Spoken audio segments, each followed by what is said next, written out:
অন্যদিকে রবীন্দ্রনগরের তারামা ঘাটে তলিয়ে গেল দুজন। নিখোঁজ দুই আক্রান্ত তারামা ঘাটে স্নানে নেমেই বিপত্তি। আজ সকালে এই বিপত্তি। আরো ডিটেল জানাবে সমীর রয়েছে আমার সঙ্গে। কি খবর রয়েছে সমীর? দেখো প্রিয়াঙ্কা, মহেশতলা পৌরসভার 7 নম্বর ওয়ার্ডে রবীন্দ্রনগর থানা এলাকায় একটি অন্তর্গত একটি আগ্রা তারামা ফটক ঘাট আছে।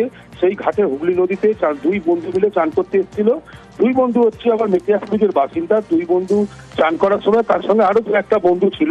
তারা যখন চান করতে যাচ্ছিল আচমকাই দুজনে তলিয়ে যায়। আর একটা বন্ধু তোলার চেষ্টা করে কিন্তু তুলতে পারে না। দুই বন্ধু তলিয়ে যায়। তাদের আনুমানিক বয়স হচ্ছে 20 থেকে 21 বছর বয়স। একজনের নাম হচ্ছে মোহাম্মদ গোলাম রসুল ও আরেকজনের নাম হচ্ছে মোহাম্মদ ইরফান। এই দুজনই মেটিয়াপুরের বাসিন্দা। এখন ওদের বাড়ির লোক এসছে এবং বাড়ির লোক কাঁদাকাটি করছে এবং রবীন্দ্রনগর থানার পুলিশ ভটভটি নিয়ে এবং স্থানীয় লোকেদের নিয়ে খোঁজার তল্লাশি চালাচ্ছে। এই মুহূর্তে 3-4 ঘন্টা হয়ে গেছে, এখনো পর্যন্ত তাদেরকে খুঁজে পাওয়া যায়নি। পুলিশ চেষ্টা করছে। পুলিশ বলছে যত তাড়াতাড়ি পারি আমরা মৃতদেহ উদ্ধার করবো বলে জানিয়েছে। বেশ 7:30 বলে ওনার দোস্ত কল করেছে যে স্যার ডুবে গিয়েছে।